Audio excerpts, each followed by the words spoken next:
O Senhor esteja convosco. Ele está no meio de nós. Proclamação do Evangelho de Jesus Cristo, segundo Marcos. Glória a vós, Senhor. Naquele tempo, Jesus saiu de novo para a beira do mar. Toda a multidão ia ao seu encontro e Jesus os ensinava. Enquanto passava, Jesus viu Levi, o filho de Alfeu, sentado na coletoria de impostos, e disse-lhe: Segue-me. Levi se levantou e o seguiu. E aconteceu que, estando à mesa na casa de Levi, muitos cobradores de impostos e pecadores também estavam à mesa com Jesus e seus discípulos. Com efeito, eram muitos os que o seguiam. Alguns doutores da lei, que eram fariseus, viram que Jesus estava comendo com pecadores e cobradores de impostos. Então, eles perguntaram aos discípulos: por que ele come com os cobradores de impostos e pecadores? Tendo ouvido, Jesus respondeu-lhes: não são as pessoas sadias que precisam de médico, mas as doentes. Eu não vim para chamar os justos, mas sim os pecadores. Palavra da salvação, glória a vós, Senhor. Meus irmãos, estamos nesses dias, no tempo comum, acompanhando Jesus na sua vida pública. Desde quando Jesus foi batizado, ali no Rio Jordão, por João Batista, e depois ele é tentado lá no deserto, Jesus começa a sua vida pública, a sua missão de propagar, de anunciar a boa nova. E nós temos visto aí no Evangelho de São Marcos, nesta sequência que nós temos lido, estávamos no capítulo 1, agora já entramos no capítulo 2, Jesus curando pessoas, expulsando os demônios.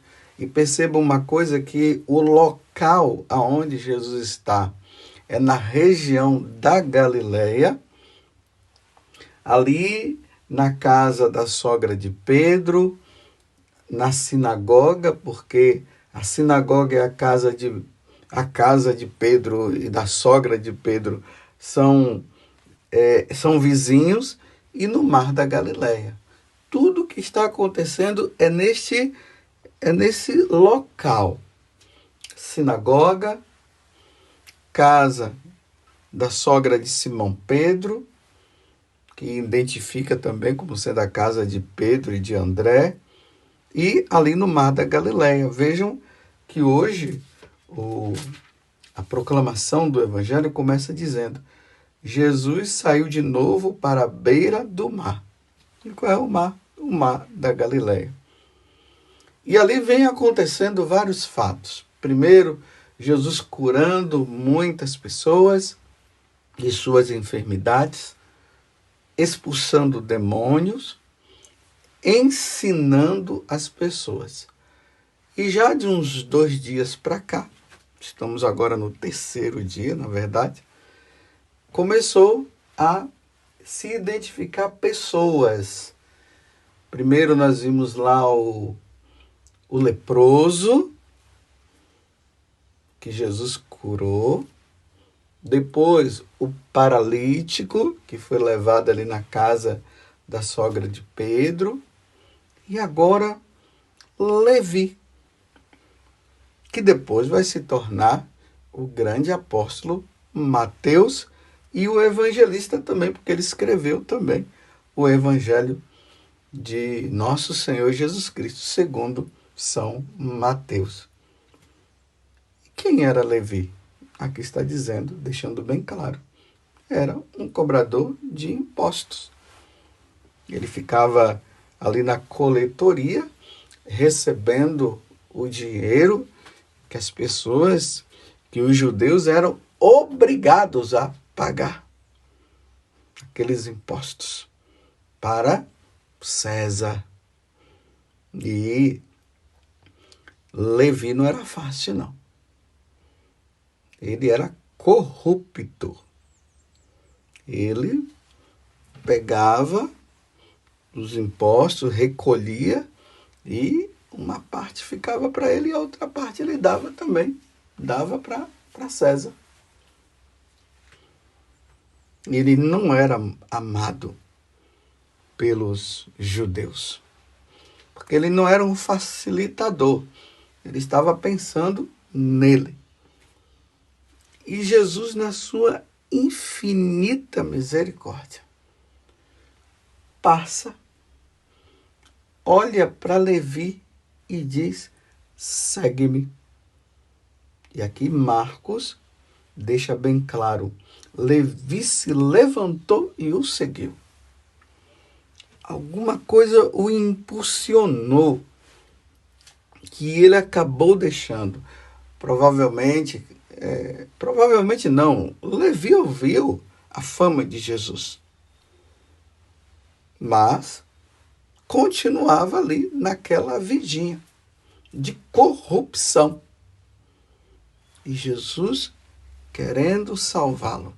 Porque muitas vezes nós olhamos esse evangelho e nós vemos apenas assim, Levi que seguiu Jesus e se tornou um apóstolo. Sim, é claro, isso também. Mas Jesus é Jesus, Jesus é Deus. Jesus viu muito mais do que um seguidor dele que seria um apóstolo depois, mas um homem que estava numa vida de perdição, que poderia perder a sua alma. Lembremos de ontem no Evangelho, aquele paralítico que foi levado pelos amigos e quando estava ali em frente a Jesus, Jesus viu a fé dos amigos dele e o que foi que Jesus fez? E quando olhou para o paralítico, ele disse: levanta-te. Ou melhor, os teus pecados estão perdoados. Mas como os doutores da lei falaram que Jesus estava blasfemando, aí Jesus disse: então, para vocês verem que eu tenho o poder também de perdoar os pecados, então levanta-te e anda. E o paralítico levantou. Mas Jesus viu que aquele homem que estava precisando de salvação, ele precisava se salvar. A mesma coisa, meus irmãos, Levi precisava se salvar. Naquela vida de corrupção que ele estava, ele não iria ganhar a salvação dele, não. Ele iria se perder. Jesus, na infinita misericórdia, porque ele é Deus, não o condenou, mas o chamou. Aqui tem uma coisa. Levi poderia muito bem não corresponder ao chamado. Ele poderia até dizer assim: o que você tem a ver comigo? Me deixa aqui em paz. Mas não. Ouvindo a palavra que saiu da boca da palavra, porque Jesus é a palavra que salva.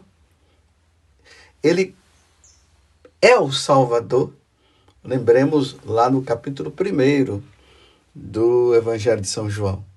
No princípio era a palavra estava junto de Deus e a palavra era Deus. E tudo foi feito por meio dela, e por ela nada foi feito. Sem ela nada foi feito, melhor dizendo. Então tá aí, meus irmãos. É a palavra. Jesus chama, ele vai. E aí, ele não fica só para ele, não. Aí ele chama também os outros, os pecadores e os outros corruptos que viviam com ele. E faz uma tremenda de uma festa, um jantar, convida Jesus e está lá a palavra de Deus falando, Jesus falando, anunciando. Mais uma vez agora vem os doutores da lei, começa a julgar Jesus de novo, como é que ele pode estar com os cobradores de impostos e os pecadores, porque eles se julgavam santos, né? Esses doutores da lei, os fariseus se julgavam santos e não se misturavam com os pecadores. Então eles ficaram admirados de ver Jesus misturado com eles. E aí Jesus termina dizendo: eu não vim chamar justos, mas sim pecadores. O médico vem para os doentes, não é para os sãos. Mateus se salvou por meio da palavra.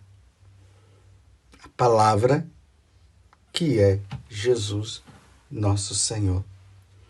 Até mesmo aproveitando a primeira leitura da carta aos Hebreus, capítulo 4, do versículo 12 a 16, lá vai dizer que a palavra de Deus, olha, a palavra de Deus, Jesus, é viva, eficaz e mais cortante do que qualquer espada de 2 gumes. Ela penetra até dividir a alma e espírito, articulações e medulas. Agora veja, ela julga os pensamentos e as intenções do coração. Jesus sabe, ele é a palavra. É ele que julga os pensamentos e as intenções do coração, porque ninguém mais consegue penetrar nos pensamentos do outro e muito menos no coração.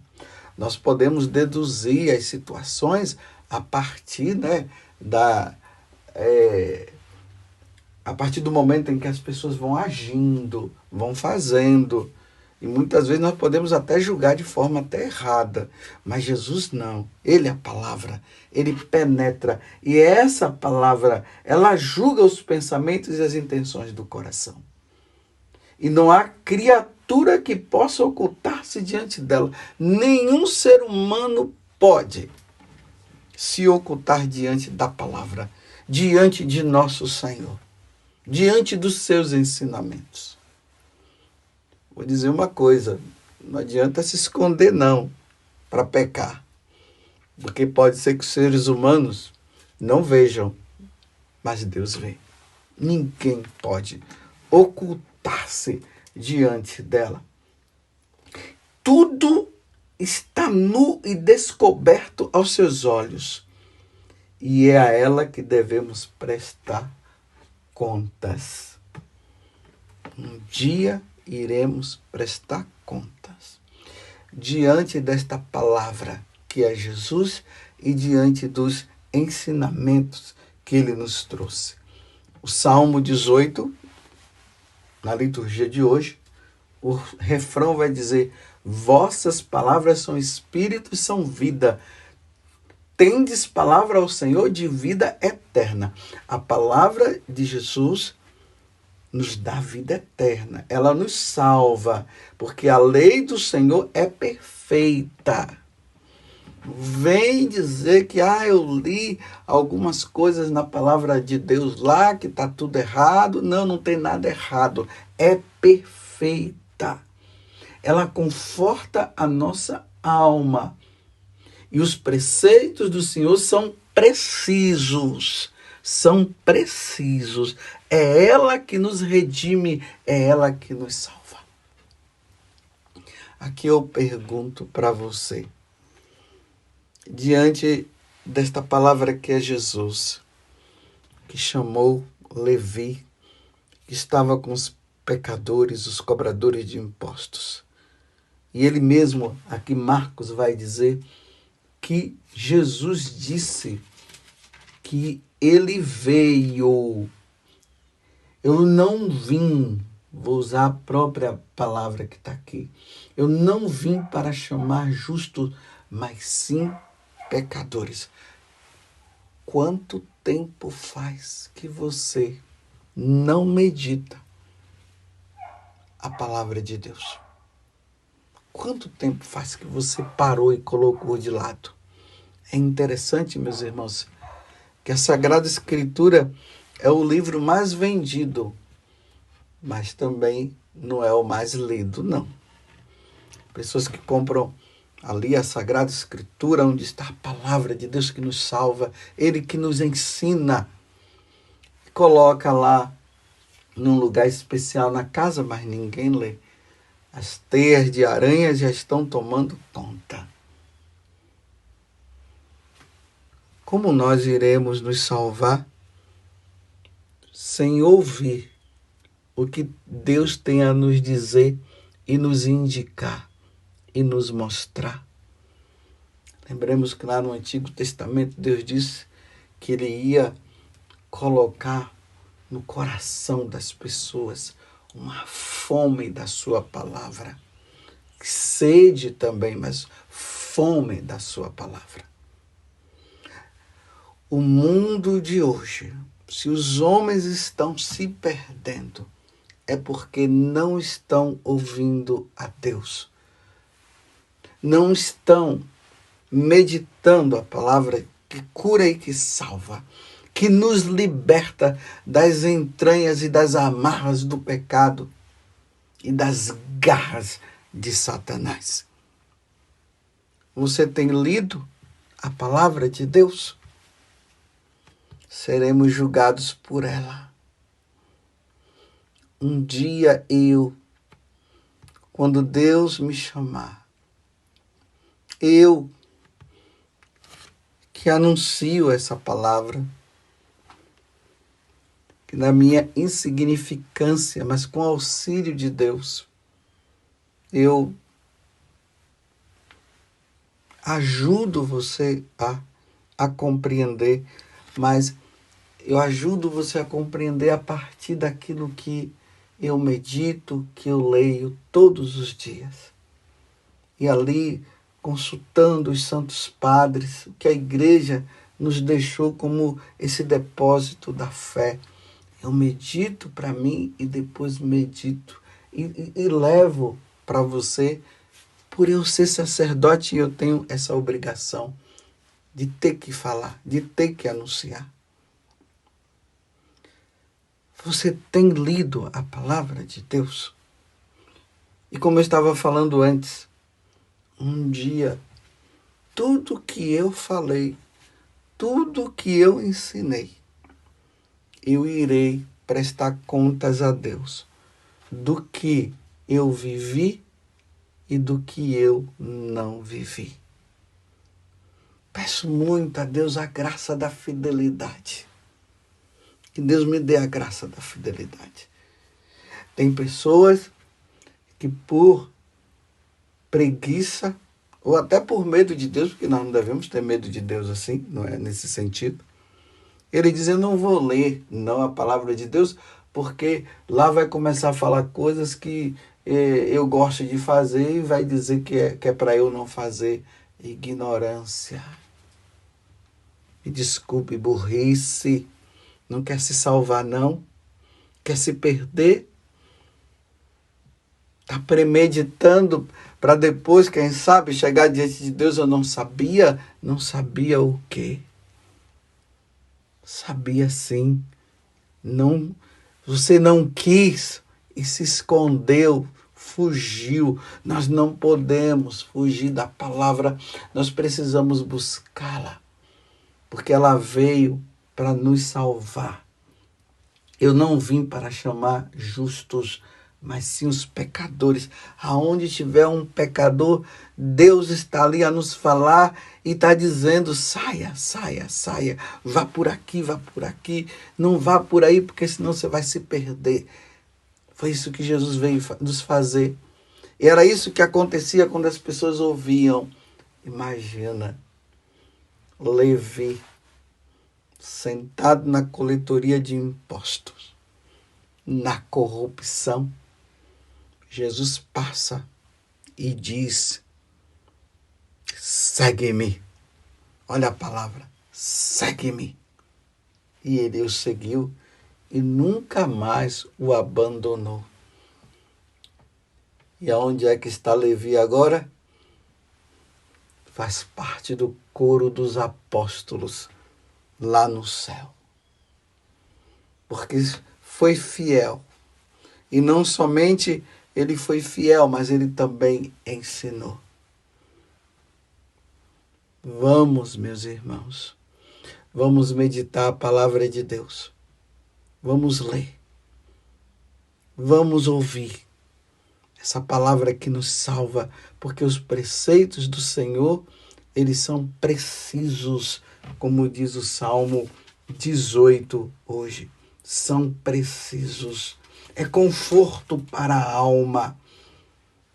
A lei do Senhor Deus é perfeita, conforto para a alma, e o testemunho do Senhor é fiel, sabedoria para os humildes. Aonde está a palavra de Deus na sua casa? E se você não tem, adquira e sente-se e reserve um tempo para ouvir o Senhor que salva. Louvado seja nosso Senhor Jesus Cristo, para sempre seja louvado, e a nossa Mãe, Maria Santíssima.